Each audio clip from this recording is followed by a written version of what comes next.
Want to be featured on the Rock Metal Podcast just like all the other great bands you've heard up to this point? Go ahead and hit me up, therockmetalpodcast@gmail.com. Let me know. Let's work out the deets. The Rock Metal Podcast, episode 43 with Leatherdust. 1, 2, 3, 4.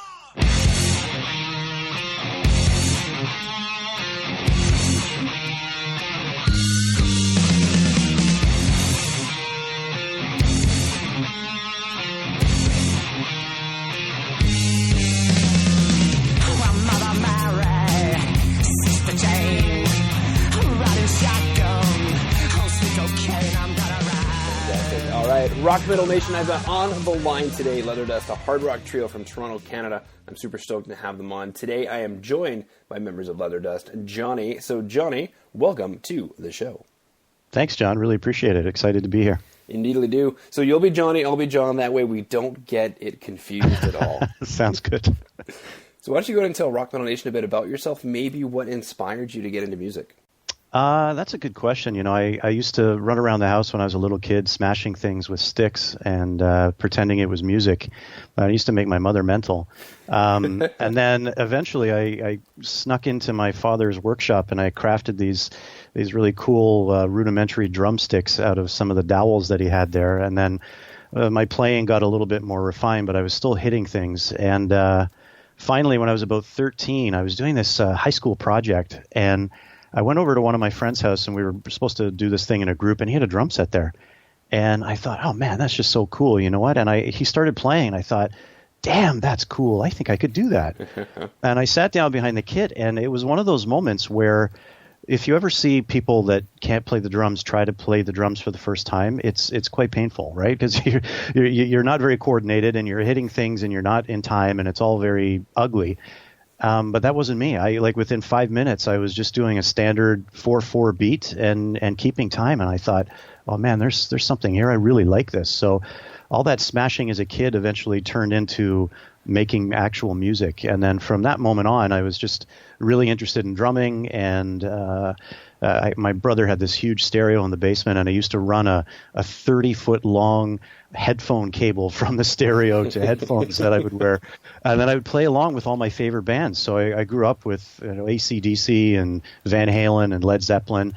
And I used to put the records on and just play through the entire stuff I could. Anyway, I couldn't play Zeppelin at 13, but certainly AC/DC and Van Halen were huge inspiration for me when I was just learning to play. And then, you know, as time does, it goes by really fast. And then I got married and had kids, and I kind of took a big break off. And then in the last, let's say, 5 or so years, I've really gotten back into it, and I've played in a couple of bands. But this thing that we're doing with Leatherdust is just really cool, and it's taken off really fast. And we're riding it as long as we can, no pun intended.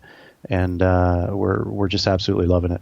Yeah, no, I love that story because it's so reminiscent of how things go. Like we start off as a kid being really inspired by things, smashing things, making makeshift drum sets, making makeshift drumsticks out of dowels, and then that moment that you come into contact with the actual real musical instrument, whatever it is for you. For the audience listening in, for Rock Metal Nation listening in, first time you saw somebody playing the guitar, first time you saw somebody playing the piano, in this case, sitting behind a drum kit for the first time and recognizing that, hey, within a few minutes, I've actually got a 4/4 beat going on here. Mm-hmm. And then, life takes over. You get married, you have kids, and then there's just something eating at you, and it's because there's a reason that you're here, and it's because you got to play them drums. Getting back into it, like we said in the pre-roll, you said, like, hey, John, why did you start this podcast? I said, well, similarly, I've got a son now, and I started life just kind of took over. I had the corporate job, I had the kid, I got everything doing, and then with the recession, I ended up getting laid off. The industry that I was in is practically, it's not extinct, but it's gone for a little while. Right. So I'm like, all right, I went back to my list of passions. What am I into? I'm into cooking, so now I'm learning how to become a chef. I'm into music, so now I'm doing this podcast, and it's just, well, we're always going back to what are your passions? What are you into? What are you here for? And the only, I know I totally agree with everything you're saying, and the only consolation for me during that time that I took as a break was I probably became the world's most effective air drummer. I was driving in the car or stuck in traffic, and I got the tunes cranked, and I am just literally hitting everything all around, and people are, of course, driving by and either laughing at me or staring at me in wild wonder as to what this idiot's doing in the front seat. But I kept up with it. I just didn't actually have the drums in front of me to hit them. So it was fun. Very cool. Now, you mentioned, obviously, that you've got this new gig with Leatherdust. What's the story behind how you guys found each other? Yeah, it's kind of an interesting story. So Pete plays bass and sings, and Paul plays guitar. They had been friends and been playing together for a number of years. And they were looking for, they weren't certain that they were going to do anything serious when they first started, but then they really gelled together and they sound great together. And so they started kind of jamming with some other drummers and never really found that right fit. And it's just kind of one of those things. I put an ad on a website that puts, it's like a personals page for band people that want to find other musicians. And they responded to my ad and said, hey, man, we like what we hear. And I had some tracks that I had recorded from the studio from another band and other experiences that I had, so they could hear kind of a sample of what I could do. And they reached out to me and said, do you want to come over and jam and just see where it goes? So that was late last summer. And then from that moment, from the first jam, we really gelled. The music's great. And I just kind of came in and tried to bring some more life to the songs with whatever I could do on the back end. So it's been really exciting, and we've just really, as a trio, we've just really gelled really fast. And we've been gigging for the last number of months now. And since the beginning of this year, we actually just came out of the studio in January where we recorded 3 demo tracks. And we got our website and we got social media going, and we're hammering all of that stuff. And the gigs are just, they're lining up. So we're having a great time, and the fans seem to be enjoying the music, and that's the most important thing for us. And now you're on the Rock Metal Podcast. Yeah, I think we've reached the pinnacle of our career here. It's only down from here. That's the unfortunate part. Oh man, just glide gently on the way. Yeah, down. Exactly. Now, what inspired the name Leatherdust? Oh, that's a really interesting question. I've had a lot of people ask me that, right? And some people have told me they like the name, it sounds cool, and other people are not sure. And that's always the same with music. It's all very subjective, right? So people listen to you and they either like you or they don't like you, or they always have some kind of opinion because that's the world that we live in now. But when it comes to the name, our guitarist Paul had a business for a very long time where he ran a kind of studio environment where you could rent studio space and you could jam there, and it was basically band rehearsal space. And he had that for quite a while, and then decided that he didn't want to do that anymore. So he ended up shutting it down, and he went to work for one of his family members, and those family members happened to own a factory where they work on leather items. They make a whole bunch of different leather goods, and that was one of those. That's one of those things that he was exposed to on a regular basis when he was working in this factory, and so the term leather dust kind of came out of that. And then it was just it was suggested to Pete, and Pete seemed to be cool with it. And then I came on board and I heard the story and I said, okay, let's do it, man. It sounds good. I think we can do something here. There you go. Now, when you guys get together to write songs, what's that process like? So Pete does most of the writing from putting the songs together from a vocal perspective. And then Paul usually, the way it normally starts is that Paul will come up with some kind of guitar riff. And then Pete's really good at kind of absorbing that riff and then figuring out a rhythm that goes underneath that with the bass. And then he crafts some vocals and some words around that. So between the two of them, it's been very collaborative. When I joined the band, they already had easily 30, 40 or more songs in the hopper ready to go. So I haven't been a huge part of the writing process up until now, but that's not a concern for me because the tunes are really good, and my job coming in so far has just been to lay down the back end and really bring some life to these songs. So moving forward, once we get through this initial group that's already been prepared, like we have enough tunes for probably 3 full albums right now. We're going to collaborate a little bit more on the writing process, but typically it starts with a great riff from Paul, and then Pete puts some words to paper and writes a really great rhythm underneath it. Very cool. Let's go and listen to the first product of that, Ride. 1, 2, 3, 4.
right, coming back from Ride, what is the inspiration or story behind the song Ride? Ride is a really straightforward, in-your-face, kind of balls-to-the-wall rock song, and it's pretty much about that feeling when you're young. You know, you're 15 or something, or you're a teenager, and you just feel like you're indestructible. You can go out and party for the whole night and then get up at 6 a.m. and you don't feel any effects of that. And it's really just about living that rock and roll lifestyle. It's sex, drugs, and rock and roll. And we just want it to be, we want it to melt your brain and then move on to the next song. Sorry, I didn't mean to melt your face with that guitar solo. Exactly. All right, let's go and listen to the next track, Crucifier.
Come back from Crucifier. Same question. What is the story or inspiration behind Crucifier? Yeah, Crucifier is a really, really cool song for us. We love playing it. Specifically, we love playing it live. It's just got such a great vibe.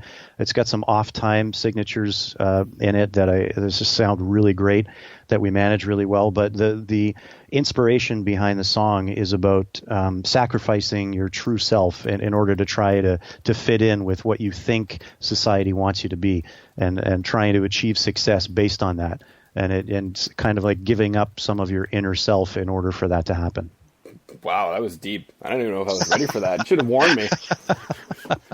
Yeah, sorry about that. I should have given you a Hallmark moment. It's coming. It's coming, and bam! But no, actually, that really ties in very well with what we chatted about earlier, and that, like, hey, life kind of took over a bit, but at the same time, what are the passions that I have? How can I give more of myself so that I can feel more fulfilled? Yeah, exactly. But it's trying to do that without giving up what you truly love. And for us as musicians, I mean, we've all got our things that we do and the life experiences that we have, and they craft a really great story around what we convey through our music. But at the end of the day, we're really passionate about playing, and recording is a hell of a lot of fun. But I can't tell you the adrenaline rush that you get from being on stage, whether there's 2 people in the crowd or 2,000 people in the crowd. It's just for us, we just feed off that energy, and we absolutely love it. It's a real passion for us. Absolutely. What exciting news do you guys have coming up for Rock Metal Nation to pay attention to? Well, like I said at the beginning of the year, we just came out of the studio, so there's 3 demo tracks that we would love people to listen to if they could. Get to the website, follow us on social media. We've got a lot of gigs lined up. In fact, next week we're playing at Lee's Palace in Toronto, and that's a big gig for us because it's our first venture into Toronto. And most of the gigs we've been playing so far have been in the Hamilton area, and we've been rocking the hammer for a few months now. But this gig coming up at Lee's Palace is a big one. There's a lot of people that are going to be attending it, and we've started to get some really great traction in the media. I just did an interview last week with AVA Live Radio based out of Florida. I'm obviously talking to you right now, so that is, again, another high point for us as a band. And just from an exposure perspective, we're getting really, really great feedback. And we moved, when we first started all of this social media stuff, we were like, I don't know, number 72 or something on Reverb Nation, and we just found out yesterday that we're number 3 for the rock charts in Toronto. So that's a huge, huge bonus for us. And we're working really hard in the background to take advantage and manipulate as many of the social channels that we can. But at the end of the day, if people come to our site or our social media channels and they don't like the tunes, they're not coming back and they're not liking us. So it's really turned into this win-win scenario for us. Yeah, that's awesome. All right, so we've got some 3 demo tracks that you can have a listen to. We'll get that website from you in a second. We've got a gig coming up at Lee's Palace in Toronto, so if you are in TO, then definitely check them out there. And as well, you said that you've been playing a lot of gigs in Hamilton, which is obviously not too far. So if you're either in Hamilton or in the GTA area, then you can definitely check out Leatherdust there. And we've had some recent media exposure, and now number 3 on Reverb Nation in the rock charts in Toronto, so that is definitely very exciting. Now, Johnny, what is that website that Rock Metal Nation should go to? Yeah, it's leatherdustrocks.com. Leatherdustrocks.com. All right, so Rock Metal Nation, head over to leatherdustrocks.com. There you'll hear 3 demo tracks. You're going to hear the 2 tracks that you heard here today, so if you love those, then definitely get in touch with Leatherdust. Follow them on social media. If you're in the GTA, head over to one of their shows, and just imagine what it would be like. You heard him here today, Johnny, and then you can meet him. Like, what? I know, it's so weird. It is. What? Say what? So, Johnny, I wanted to thank you for coming on to the show. Unless there's anything else you wanted to throw out there, I just wanted to, once again, thank you for coming on and sharing your creativity with Rock Metal Nation. Well, John, I got to say, I really appreciate the time today and the opportunity to talk to you. And any chance we get to get our music out to people and hopefully they enjoy it, you're doing a really great thing, and please keep it up.